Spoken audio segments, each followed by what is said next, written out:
this episode of the South Asian Environment Dialogue. You know that in this particular program, we talk about a range of issues on environment and climate change across South Asia. And we have been discussing rivers, we have been discussing climate change. But today, we need to discuss something which is so urgent on us, air pollution. And all of you know that recently the report of Health Effect Institute has come out, the State of Global Air 2020, and the report is anything but comfortable, so to say. And the report is saying, I'm just kind of summarizing the report is saying that about 6.7 million deaths, I think it's a 2019 figure if I'm not wrong, and out of that 6.7 million deaths caused by air pollution, almost one third, 2.1 million is in South Asia, and India is around 1.7, close to 1.7, and Bangladesh and Pakistan and Nepal coming after that. So, but more importantly, I think this report is coming out almost every year, but this report is also talking about infant mortality and the effect of air pollution on infant mortality. And that is around 20 to 22% across the world. So it's a global figure. So this is horrendous, so to say. I think air pollution is cutting out and it's coming to be one of the major risks. And as I was finding that this year, it is the fourth leading risk globally. It was the fifth leading risk in last year's report. So it actually improved one step up. So very clear that air pollution is a major agenda across the world, but it is even a greater agenda across South Asia. And we have a great panel to discuss this.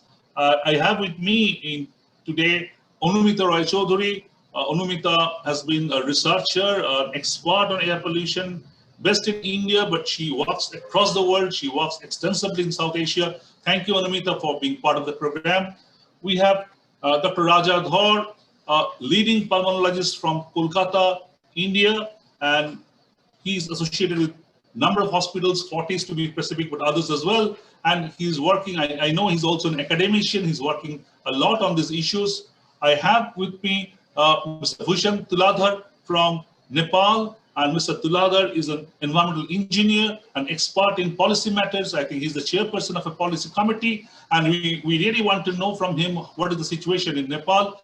And we have with me Dr. Kamruzzaman, and who's also an environment expert. He's with the Stanford University, Bangladesh, and he's the environmental professor. So a fantastic panel out here. But I start with Anumita.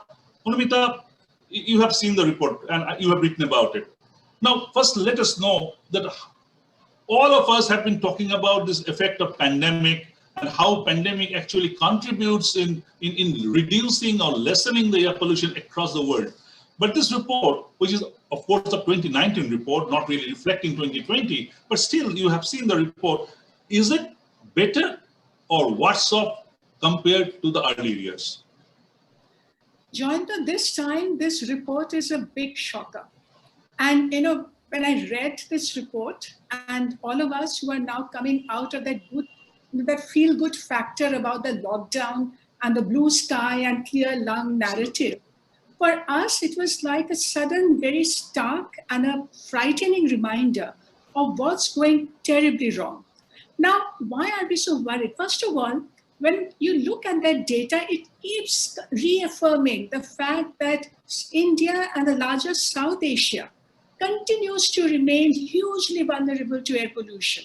Not only it shares the highest burden when you compare it with the rest of the world, but this time what is saying that this region, like Bangladesh and India particularly, have recorded the highest increase.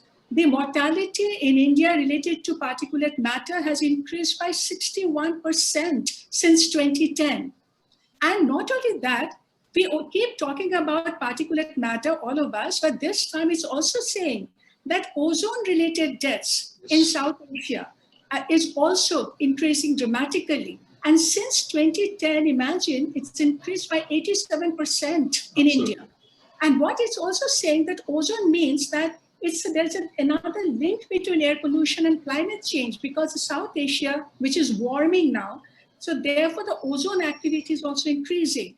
And the other big shock, and that's, I think, the really a frightening story, is infant mortality. Yes. This time, the state of global health for the first time has given us this kind of data. And imagine 24% of the global infant deaths is in India. And we are talking about newborn babies dying within 27 days of their birth. And just because of the exposure of the mother, that's what the report is talking about. And that, again, you see is high in Bangladesh, in other parts of South Asia, Nepal, Pakistan, where infant mortality rates, the numbers are really scary. Clearly, this has brought out the health emergency in the region and why we now need to have a collective conversation. And I'm glad we are discussing this today. Absolutely. I think we will keep on discussing these major points. Yes, it's a fact that we tend to talk more about PM 2.5, but this report, these two factors you have just mentioned, that one is ozone and another is the infant mortality, they have come out very strongly. Perhaps the positive point is, I think the household related deaths have come down a bit. Perhaps we'll be discussing that. But before I discuss, let me come to Bangladesh. Professor Kamrujaman, I think you can hear me, and you have heard Anumita talking about this horrendous facts. I find that after India, if we look at the South Asia, Bangladesh also has a huge number of deaths. That is after Pakistan. Pakistan, if I'm not wrong, around 2.35 lakh is Pakistan, and Bangladesh is about 1.73 lakhs. So what is the scenario in Bangladesh? How bad it is? Dr. Kamrujaman.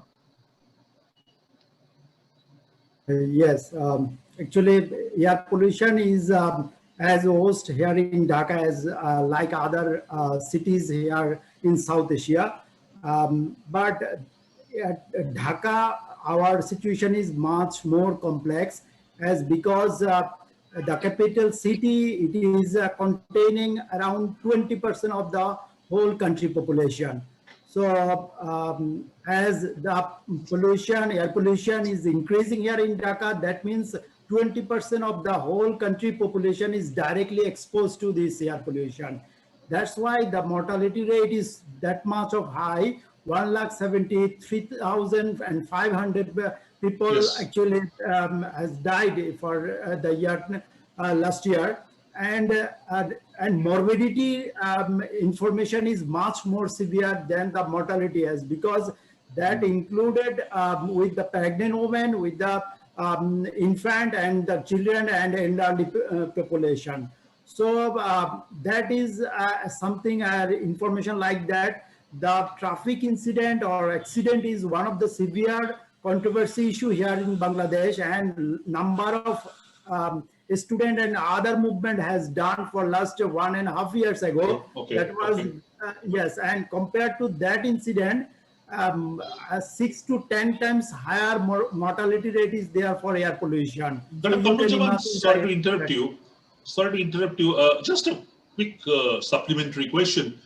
Anumita has just mentioned about how the things have worsened in India over the last decade. Is it the same story in Bangladesh? You are actually, what's the situation actually getting worsened over the last decade or years together? Is it getting poorer and poorer?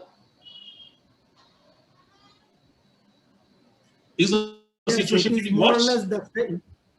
Okay. Yes, it is more or less the same situation that what happening there in India and the same here in Bangladesh. I was just wondering whether the GDP growth is something to do with that, because we always seen in India when the economy has opened up, the pollution structure also opened up. So perhaps we will discuss that. But before that, let me come to Nepal. Mr. Tuladhar, you are part of the policy, and you are working on the policy issues, and you are also the environmental engineer.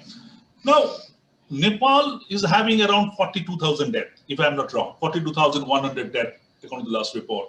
Now, for a country like Nepal, and when we talk about Nepal, the immediate kind of iconage comes into our mind is Himalayas and the beautiful air and beautiful scenario and everything. But it's a stark reminder that how poor it is. I have seen myself in Kathmandu standing in that Buddha temple, how the entire air pollution is almost, you can see it's coming towards you. So what's happening in Nepal? Couple of things here. One is, yes, the mortality figure of 42,100, it is not very high compared to, say, India or Bangladesh or Pakistan. But that's because the population is low. The total population of Nepal is 28 million. So if you look at a per capita figure, it's actually higher than all the other South Asian countries. If you look at per 1,000 person, Nepal, there's 1.4 deaths per 1,000. India would be 1.25 or so on. So in that sense, it's very high. Now, why is that so? One, as you say, Jayant, yes, it's a very mountainous country, but more than 50% of the people actually live in that small strip of the southern belt, which is an extension of the Gangetic Plains. Yeah? And that is crowded, that is polluted as well. You have the same issues as in UP, Bihar, and much of northern India, right? The same pollution issues there. Now, if you go further up the hills and the mountains, what happens is there, because of the cold weather, okay, and because of the winter conditions, what happens is the indoor air pollution becomes very high, and on top of the cooking, what you have is space heating, which is done again by biomass, and that goes up. So the frightening part of this report is not just what it says, but when it says it, right? The timing has come such that right now we're at that cusp of air pollution explosion that's going to happen in South Asia, right? October, November, December, it's going to go up. Yeah. And then on top of it, we've got a pandemic that's still raging in South Asia, right? So that timing is very important to ring the bell and say that this is a crisis that we're facing on top of the pandemic that's already happening. I hope that it will actually wake up our administrators, but we'll come to that later. But before that, to Dr. Dhar. Dr. Dhar, you have seen the report and you have heard Anumita talking about the infant mortality. Overall, this is a huge figure. And if you look at the Indian, and I'm sure that somewhere down the line, we'll also have the regional figures in India. India is responsible almost for 1 out of every 4 air pollution deaths in the world. And the infant mortality is also very high. So as a doctor, what's your experience? That is it really as bad on ground? What do you think, Dr. Dhar? So, Jayanto, let me try and put this in perspective. So like you said, and Anumita said, this is a 2019 report.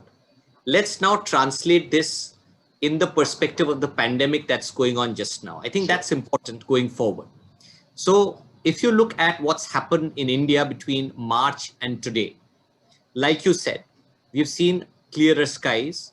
We have seen the number of admissions from asthma and COPD, or even the number of people coming in with lung cancer or other cancers have gone down in the last 6 months. So that's one silver lining in this entire pandemic that's happened. So is that a good sign? Is there take-home messages from that so that we can change the report from 2019 and to 2020?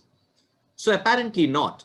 So one of the things that's been established is that if you have cleaner air, as in if the amount of traffic exhaust goes down, which is the amount of nitrogen dioxide and sulfur dioxide at ground level going down, we know that the number of airways disease, the number of attacks of COPD and asthma definitely goes down. This pandemic and the lockdown that's happened since then has established that for sure.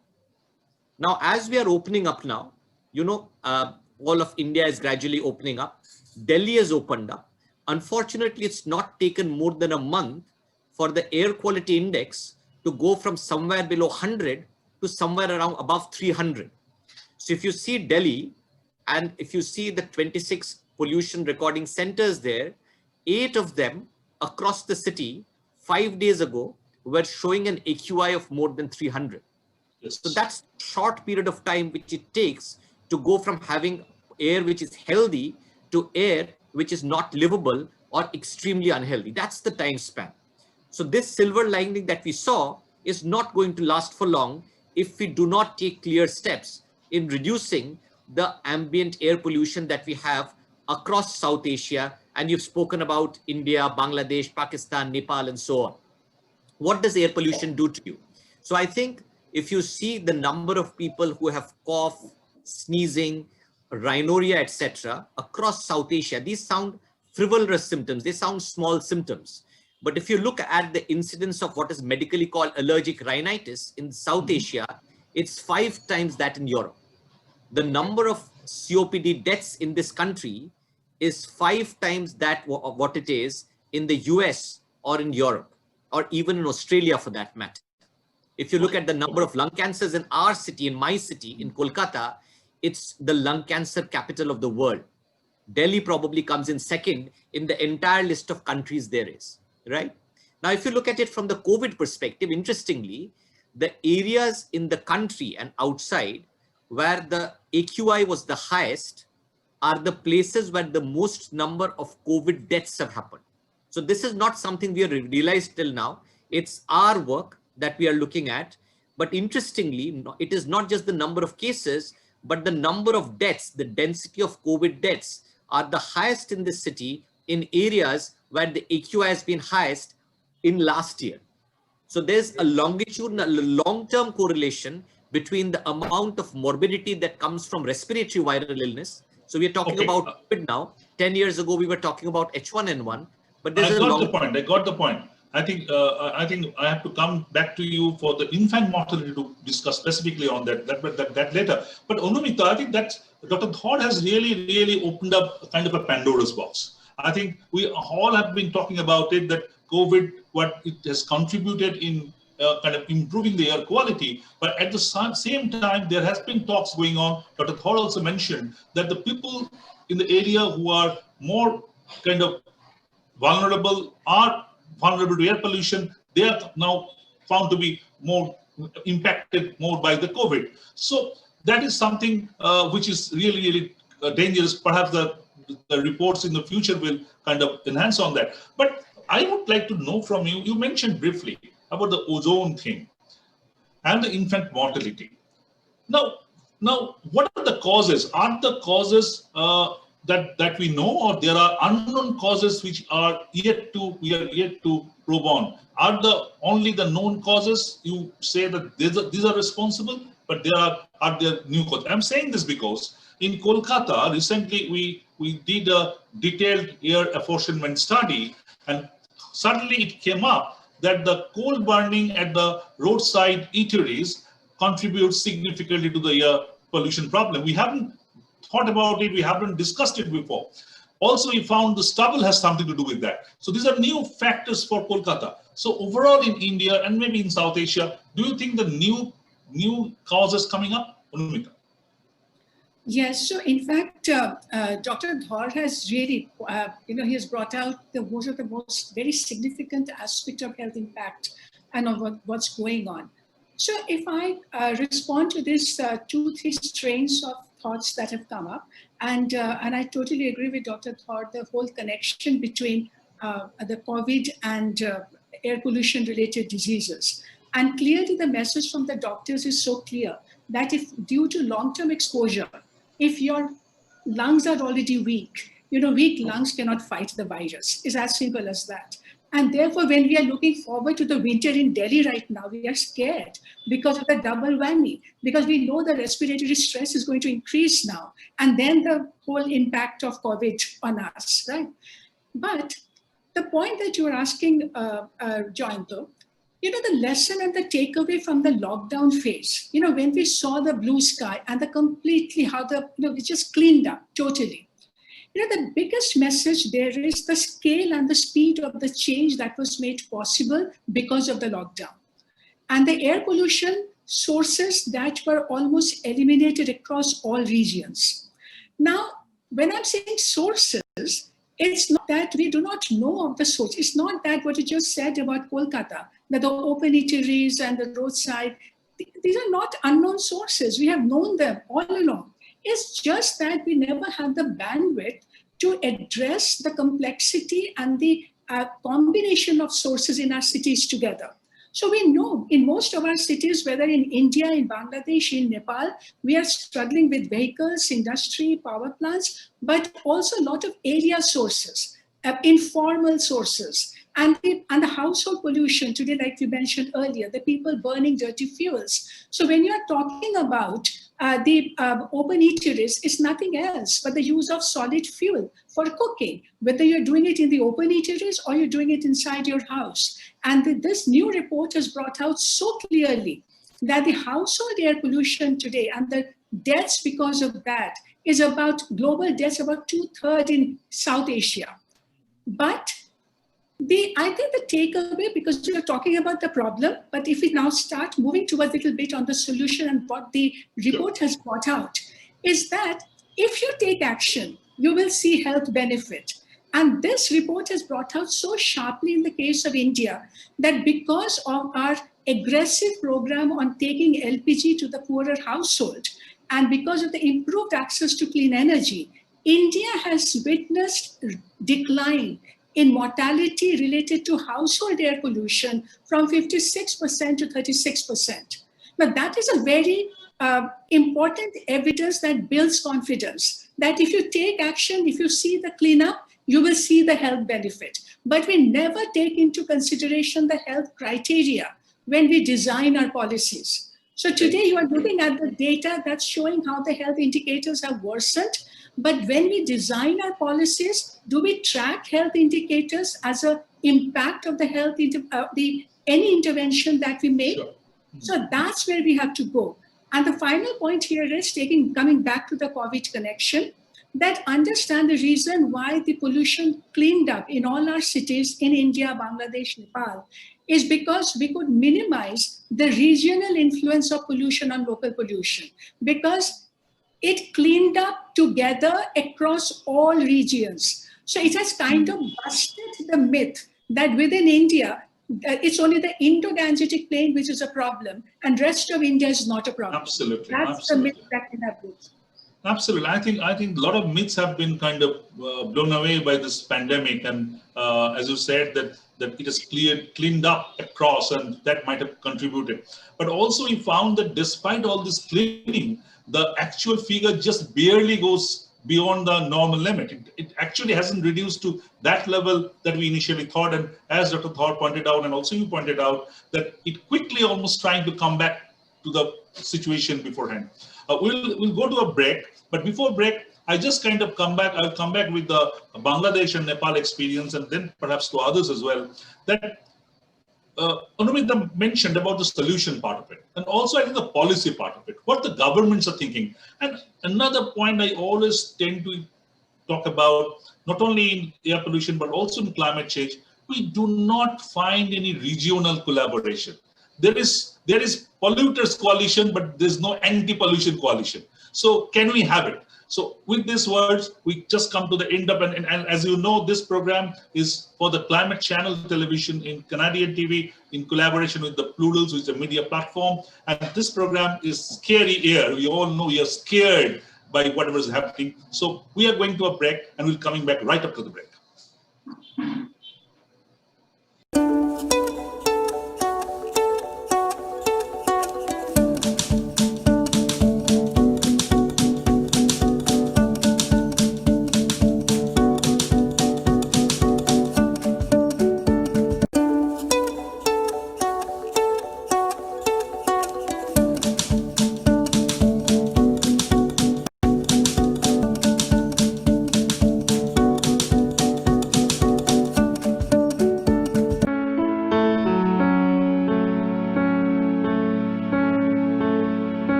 There are all these different steps of development in fetal life that are set up by nature in a very determined way, and they have to go just right. Being born too small or too early have a dramatic impact on the development of that child, and even when that child grows, impact on their future health.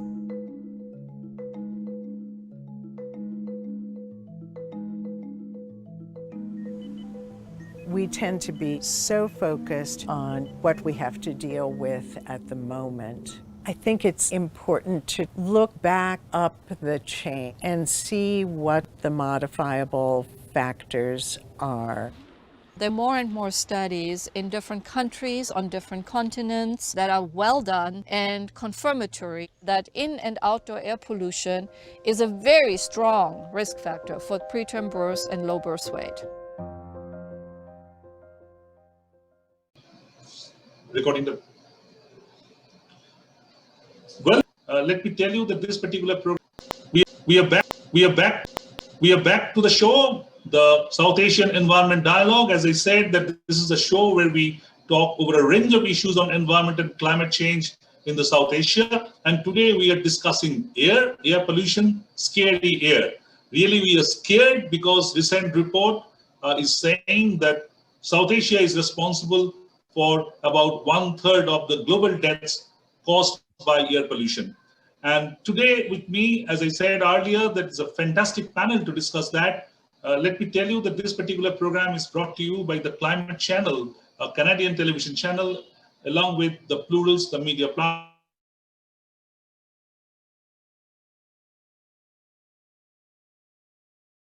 From Kolkata, Mr. Bhushan Tuladhar, a policy maker, and as well as the environmental engineer from Nepal, and also Dr. Kamruzzaman, a professor from the Stanford University, Bangladesh. We have discussed the report, we have discussed the scenario in various countries, but let me go to Bangladesh now.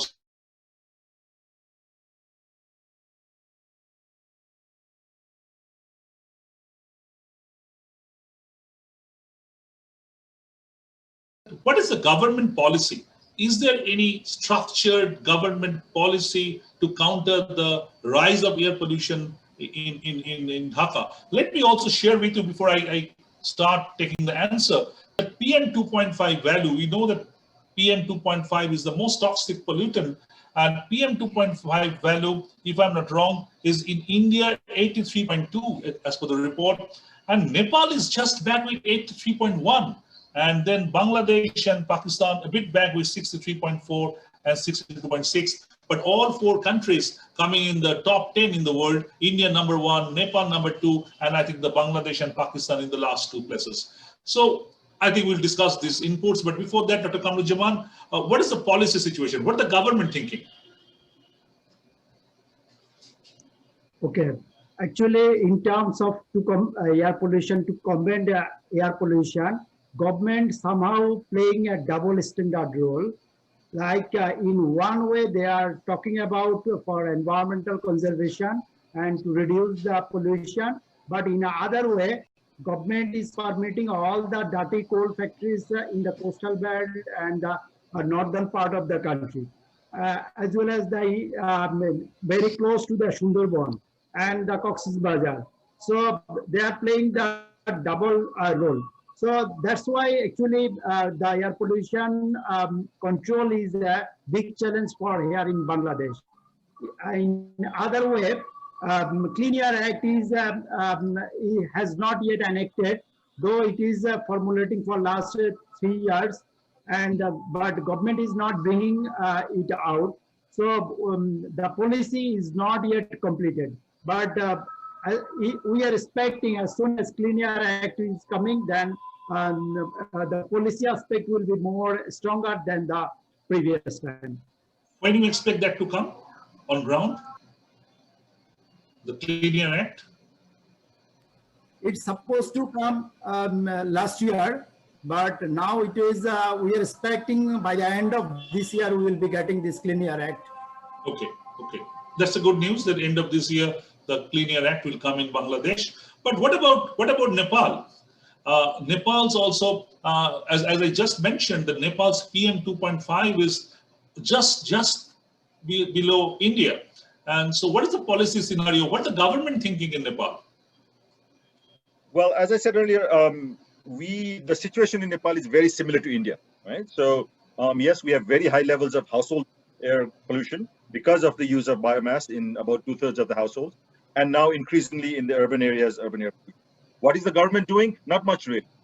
So far what has been is that air pollution has not been a major priority for the government. Yes, there has been some scattered action here and there. They have banned 2-stroke, motorcycles quite a while ago. They put in some other standards, etc.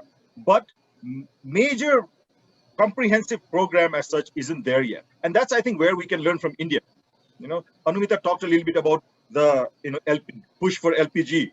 Now, that might have its own problems, but still a comprehensive program from the government is what's required to take care of both the indoor and outdoor. Okay, so whether that be LPG or even in your push for electric vehicles in India, like FAME 1, FAME 2, these kind of initiatives we can learn from there, and not just the government initiative, even what the civil society is doing in India, in Bangladesh, and so on. That is what we can learn. People like Anumita and STSC, or even the Doctors for Clean Air. That's what something that we need to work to make the government push the government.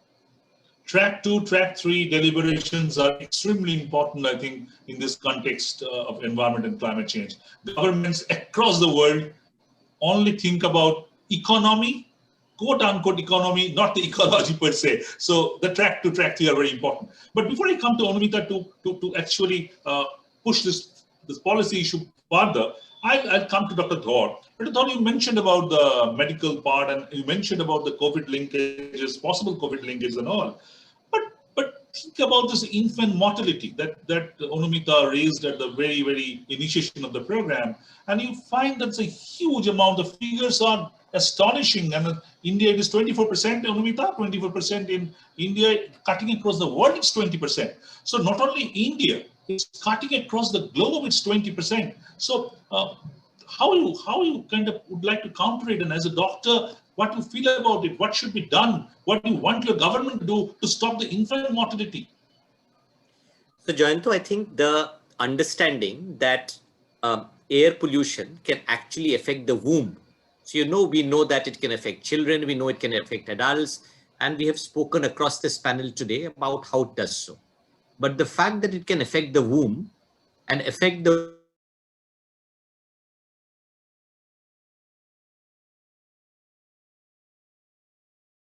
mortality rate is something that we've realized not so long ago.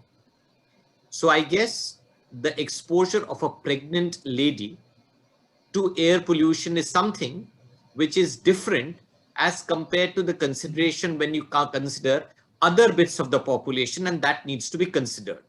Hence, in pregnancy, protection of the mother helps not just the mother, but the baby, and helps in a huge way in reducing infant mortality rate is something that we have just understood.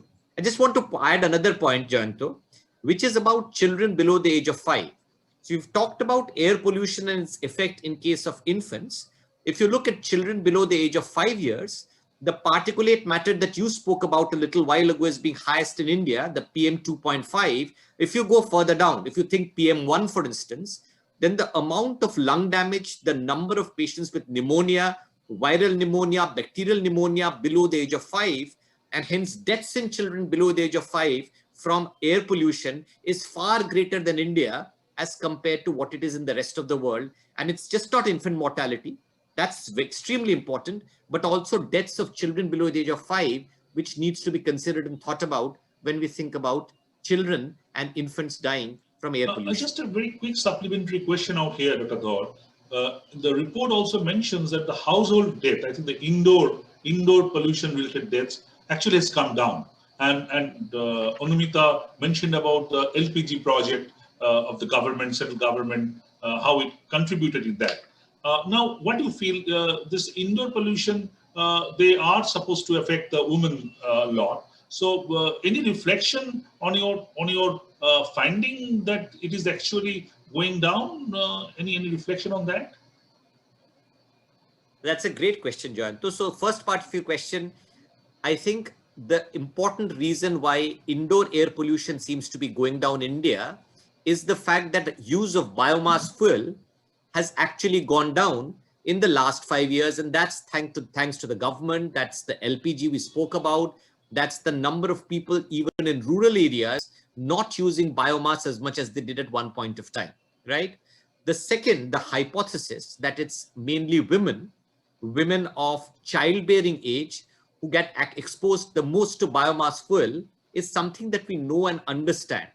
Hence, whether bringing down the use of biomass fuel is in the long term going to reduce maybe 5 years down the line, the infant mortality rate or something or not, is something we can hypothesize about. We can hope that is going to happen, but we don't know for sure whether it is going or not. But I think that's a very valid point. We are hopeful with biomass gradually going out, the chances that indoor air pollution comes down, the chances that the children who are playing with their mother in the kitchen, closed kitchen with biomass on, is going to bring down child mortality, is something that we can hope for. Infant mortality coming down because the pregnant women cooking is going to come down. So something we should look for. So we need to look at the longer picture and the wider picture to understand that perhaps down the line. Anumita, coming back to the policy part of it and also the solution, I believe that solution is very strongly related with the policy that you take. Now, our friends from Nepal, Bhushan has been talking about that how India model can be taken by Nepal. Now in India, yes, as you said, the indoor pollution might have gone down due to this LPG program, but the ambient pollution and the kind of overall pollution is still very high. We are topping the world. And we are talking about policies, we are talking about electrical buses, we are talking about other issues, we are talking about the new policy of the National Clean Air Program, NCAP and all. But do you feel that are they falling into places, or they are just kind of staggered and kind of a standalone initiatives? Are they? Because when we look at the government overall policy, we don't find the reflection everywhere. So it's just a kind of a standalone kind of initiative. What's going wrong or what's going right in Indian policy making about air pollution? Very important point, Jayanto. So let's begin with the policy approach to air quality management. Now in India, so far, it has remained very isolated in pockets, like Delhi. So wherever you have seen bottom-up pressure, public pressure, stronger public opinion, and the judicial pressure, so we have seen some movements. Even in Kolkata, when High Court steps in, when NGT steps in, that catalyzes some kind of bottom-up pressure, and you see some localized action. But what we are talking about today, when you're talking about that the air pollution today is the biggest killer in the country, you require a national framework and a strong legal compliance framework. Now, one good thing is that at least in India, we have started, and there is already a national clean program, which says that by 2024, pollution levels should be reduced by about 20 to 30%. It is, we're talking about a target. But the target is meant only for those 122 cities that they have identified. And most of these cities are tiny municipalities. And therefore, doing a little bit of hotspot action there is not going to clean up the air of India. Therefore, what we require is a regional action plan across India with a very strong legal compliance framework, verifiable, so that your interventions and improvement is verifiable. It has to be multi-sector action. Now, that's what is happening. Like, for instance, in West Bengal, now 7 non-attainment cities that they have prepared their plan. These are multi-sector. So if I share this with our friends in Nepal and Bangladesh, so they are looking at vehicles, industry, waste burning, construction, all of that together. But what we are finding today that each of these sectors require deep reforms. And so if we are not being able to meet the power plant standard, that has got a lot to do with the distortion in the power sector. That most of these new investments are not bankable. And therefore, we are not taking deep enough reforms in each and every sector. Now, therefore, when we have to share this with our friends in Nepal and Bangladesh, what we have to really understand the battle. Take the example of Delhi. Today, Delhi is fighting such a severe battle. But even after shutting down all coal power plants, getting the Euro 6 emission standards, by banning old vehicles with public transport on natural gas, restricting trucks, even after doing all of that, Delhi still has to reduce its pollution by 60% to meet the clean air standard. So understand the aggressiveness. But at the same time, whatever lessons that we have drawn from Nepal and Bangladesh, we also sometimes it surprises me that we do not adequately understand the strength of our baseline. That gives us an advantage. When I went to Dhaka, imagine Dhaka, such a congested city today, and we are calling it polluted. But cars meet only 10%, less than 10% of the travel demand. And yet, cars are taking over the road space. Same story in Kolkata, same story in Kathmandu. Absolutely. And yet, we are not investing in the sustainable transportation modes that we are already using. And we are designing for the car all the time. Absolutely. Right? Anumita, sorry to interrupt you, but I just like to reiterate what you were saying. And I would like to take this question for a one-line answer from all of you. Let's stop beating about the bushes. Do our politicians really want to cut air pollution or not? As a policy, as an integrated policy of the overall governance, or they just want to show off some examples where I'm bringing some electrical buses, I am doing this, I am doing that. Are they really serious to bring air pollution down, knowing fully well that air pollution is causing death? It's my question to all of you. Do they? I just would like to have a quick answer. Anumita, do you feel our politicians still are matured enough to they really want the pollution to cut down seriously? Do you feel that, Anumita?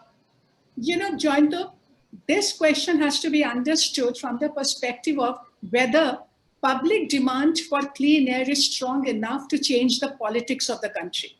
Absolutely. And that's where we are all falling flat.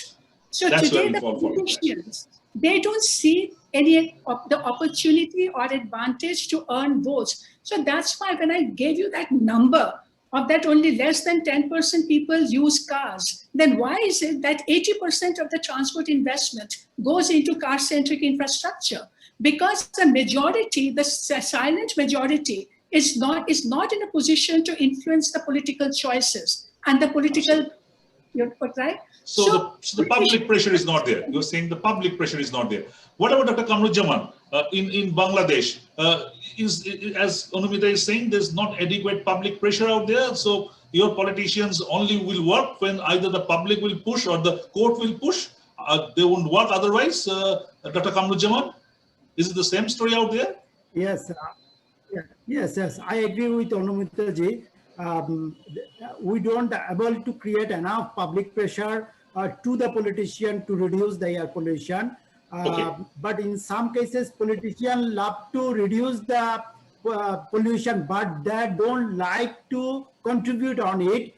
They want other people to do it, but they don't want to contribute on it. Always. What about Bhushan Saab? What about Nepal? Are the politicians serious to cut down pollution? I don't know. It's very difficult to answer that question. A lot of times when they speak, You're they part of seem the policy framing. Yeah, they seem to be serious. In all their manifestos, it's there, all right? But when it's come to action, I think that's where it's missing. And we need to link that. And I think there's also been enough pressure up there from the public, and they can also see that, yes, pollution is a major issue for the people. I mean, several people did, just before the elections, when we did surveys, number one issue is pollution. Everybody says that. Yeah. So politicians are talking about it, but we need to convert that to action, and we need to make sure that the public pressure is there enough to make sure that the action happens. Absolutely. And follow-up actions. So the onus is on the people. Dr. Dhar, you are from medical profession. As a doctor, you feel that not only West Bengal, not only Kolkata, not only India, but cutting across the South Asia, do you feel that the politicians are really, really serious about cutting down air pollution, or they just don't bother? Let me tell you that a few years back, a minister in the West Bengal government once told me, what the hell you are talking about pollution? Pollution is not caused by car. Can you see pollution from a car? So I say, I didn't have much to say. That's a kind of mindset. Jaram Namesh told me a few days back that our politician mindset is that this environment is all there for doing the trouble. So do you feel the same, Dr. Dhar? So Jayanta, I'll borrow from what my colleagues on the panel have said just now. So I think the fact cutting down on air pollution, controlling outdoor air pollution is a tick box exercise for politicians. It's there in every election manifesto. It's something which is talked about, and politicians feel it must be something they should be seen doing. As long as they've been seen doing it and people realize something is being done for them, people are happy, the party is happy that the box has been ticked. If you look at the other side, something Anumita spoke about just now, for us, the lay public, trying to cut down on air pollution actually means making certain finite sacrifices. Sacrifices in sharing vehicles, for instance, pooling cars, for instance, trying to avail public transport, for instance. And we are reluctant to get rid of even that small bit of luxury in trying to help in cutting down air pollution. So even for us, it's not in our best interests in trying to cut down air pollution, and the conviction that needs to be there that this is something which is bad for us does not really translate into action what we do on a day-to-day basis. So it's both sides, from the politician side. I'll counter here both you and Anumita in a way, not counter, but an alternate point. When in London, the pollution level went very high, I actually made the London mayor at that point of time. He said that I made sure that the cost of parking will be so high that the people will have to take the public transport. But at the same time, before doing that, I have enhanced the public transport to a huge level so that people actually can use. So you can always say that I and you are responsible, not kind of changing from my car to the public transport, but I'll counter back and say, is government providing me the adequate public transport option, quality public transport option to do that? So the choice is also influenced by the government action, isn't it? So Jayanto, I think I'm not countering you, but I'll tell you something. So in London, increasing public transport in Kolkata or a Delhi or a Chennai or a Mumbai are different ball games altogether. You know, the amount of exhaust fume that comes out of a public transport, a big bus, for instance, is probably equal to the exhaust that you get from about 4 or 5 different small cars, you know. So increasing public transport in Kolkata, even if you manage to introduce 1,000 buses tomorrow, is going to add a lot to the ambient air pollution. To still, the responsibility of trying to pool cars and share vehicles is going to remain the same way. Where would you increase parking in Kolkata? Where would you actually try and fit in more cars? Where is the space? Just think about the population problem. I mean, I'm not for a moment suggesting that the population is not a problem in London. It is one of the most populous cities in the world. However, having said that, the space problem in our metros is far greater than in any other Western city. And I think the responsibility also lies with us. May I step in? I think Anumita has something to say about it. I know that you are going to say something about it. Please come on, Anumita. Please. So, yes, Dr. Dhar, what is very important about for us all to realize, you know, it's a lot more complex narrative actually that is turning out to be. All our policy, you know, even when we are saying that the politicians are not doing enough, but in India, over the last decade, what we have seen the most dramatic change in our policies, the way the policies have been designed, they have adopted all the best principles. So if you look at a national urban transport policy and linking it with what you are saying, it is saying very clearly that you have to have policies to restrain personal vehicle usage, and you have to modernize and improve public transport and recover the true cost of owning and using a public transport to pay for the externality, the pollution and the congestion. But there is a gap between that principle and what we are implementing on ground. Now, this idea of space, because whenever I go to Kolkata, I hear, oh, we have only 6% of land area under road network. But let me assure you, in Delhi, we have 26% of land area under road network. And Delhi is more congested than Kolkata. Yes, yes. This is like what you as a doctor would tell to an obese person, that if you're gaining weight, you have to shed the flap, right? Only loosening the belt is not going to help. And making only more roads and more parking spaces is actually about loosening the belt. It doesn't solve the problem. So that's what London is doing. Making others pay that pay for what you are polluting, and you know, the higher congestion charges, parking charges. So if we as a car owner pay that cost, then automatically our behavior will change, and that money will be available then to modernize our public transport system. So you will have electric buses than smoke belching buses in your city. Great. I think another day we need to carry on this discussion. But today, coming back to the scary air and coming back to, let me start with this time Nepal. My last question to all of you, that we find so much commonalities about the stats, the pollution level, the status of air, the causes, the policymakers' mindset, so much commonalities across South Asia. But we don't see that there's the government policy or there's a collaboration among the countries. These 4 or 5 countries across South Asia are one of the most polluted countries, but they do not have any collaboration. And as Anumita was pointing out, we need to look at it regionally. We just cannot pick Dhaka or Kathmandu or Kolkata or Delhi for that matter. So we need to talk together. We are not doing that. So what do you feel? Let me start with Bhushan Saab. That do you think that our governments are talking enough among themselves to find out a regional holistic plan to counter air pollution, or they are not? And if they are not, is the civil society working on that, or they are also not talking? Let's start with Bhushan Saab. Nepal. No, they're not enough, definitely, and they're not even talking among their own ministries, let alone across borders. So I think that conversation that needs to happen at the higher levels of government has not happened. We know that countries around South Asia, all the countries, we share the same problems, as you say, and the solutions are also the same. If you look at the brick kilns in the Gangetic Plains, whether that be India, Bangladesh, sure, in Nepal, they're all the same technology. So improvement all across can be done in one go. The same with the household energy and so on. It is possible. It has to be done. And particularly for Nepal, India is a big influencing factor.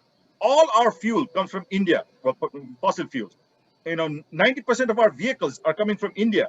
We didn't even have to go to, Euro 6 fuels. You did it for us, and then it came to us automatically. But we could talk and work on this a lot more. Yes, it has to be done. It has to be done at the political level. It has to be done at the ministerial level and at the civil society level. I think at the civil society level, some communication is happening, but of course we could do more. Dr. Kamran, in Bangladesh is doing the rampal with the coal from India. But India and Bangladesh hardly talk about cutting down emission together. What's going on there? Dr. Kamran, what's your take on that? Yes, you know that here in Bangladesh, development democracy is going on. So pollution is not getting that much of priority. Development so you sacrificed the environment for the cause of GDP growth, like India did. India has been doing. Right. That's what actually we can see. Actually, even during pandemic time, our GDP growth is still better than a neighboring country. That is because of a lot of infrastructure development is going on, as well as we are not considering the environment for that. And talking about the regional cooperation, that is very important, as because a number of studies has shown that in Bangladesh, around 10 to 12% pollution is coming from the neighboring country, in terms of air pollution. So transboundary air pollution is coming into scene and coming into discussion. So bilateral agreement and bilateral treaties and discussion is very much important to combat the regional air pollution. Okay, I think okay. Dr. Dhar, as a doctor, you want this kind of collaboration to kind of carry on? So I'm not qualified to talk about the government collaboration or the levels. I'll talk but about civil society, medical professionals. So we've got an organization, I think Bhushan Saab mentioned in passing a little while ago, which is called the Doctors for Clean Air. So the Doctors for Clean Air is an organization which started off from Delhi with one of my esteemed colleagues, Dr. Arvind Kumar, who started it. And it's got champions in anti-pollution throughout different states. It's grown in numbers. There's about 5,500 doctors which are a part of it. I think Nepal is a part of this endeavor. Sri Lanka, Bangladesh are a part of this endeavor. So I think this is just an example. It could be better, it could be far wider, but I think we've managed to make a start, and this needs to be carried forward. And we cannot just be depending on the government to build up networks. Civil society need to do. Our time is almost up. Anumita, very quickly, one line. Is this collaboration going to happen? What's your take on that? What do you feel? Very quickly. So very quickly, yes. So as Dr. Dhar said, one, to bring good health evidence in public domain across the region can be a very compelling and powerful driver of change. And second, we need to think about regional harmonization of emission standards, fuel quality, and other regulations. So that if we are BS6 today across the region, we should be able to adopt that. But for that, it has to be supported by domestic policies as well. Like for instance, Bangladesh has already set fixed an age for import of vehicles, which is 5 years. But if they can make it just 1 year, then they can benefit from the BS6 transition that is happening in India. Great. So Nepal has done that already to some extent, but electrification, etc., can be a big agenda. fine. So I think all of us agree, and all the participants agree, all the on my very eminent guests agree that we need to talk both at government level. We need to talk also at the civil society level. There should be track 2, track 3. And as Anumita pointed out, and everybody agreed, that the people at large need to push the government to come on a particular level playing ground so that the regional pollution, air pollution can be taken care of. I think it's a fascinating discussion. I've been really learned a lot talking to all of you, and I hope that you have enjoyed it. This is Durga Puja time. This is Durga Puja time across South Asia. I think it's happening in Nepal. It's happening in Bangladesh. Though subdued for this pandemic. I know Anumita couldn't go to the Puja Pandal this year because of the pandemic. We also couldn't. So with this note, I hope that you have all enjoyed it, and we'll carry forward this discussion. Today we have just carried a part of it, but we'll carry forward in future with these words. Thank you. Thank you very much.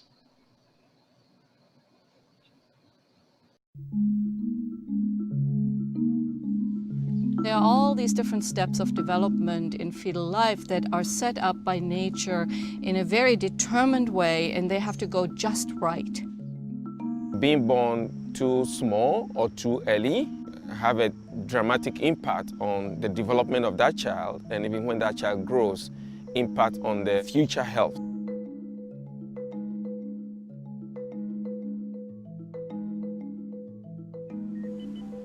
We tend to be so focused on what we have to deal with at the moment. I think it's important to look back up the chain and see what the modifiable factors are.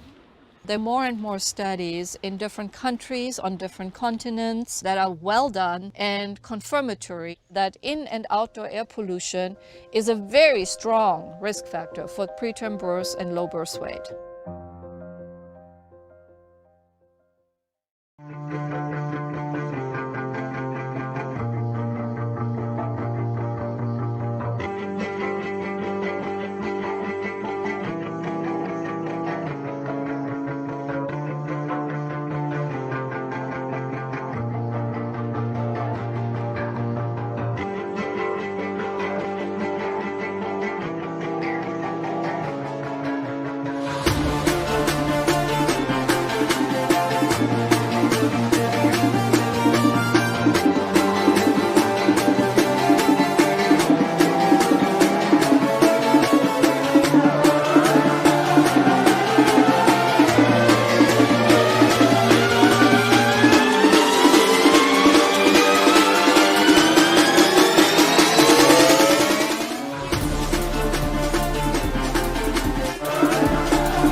Another person's statement, we'll just raise our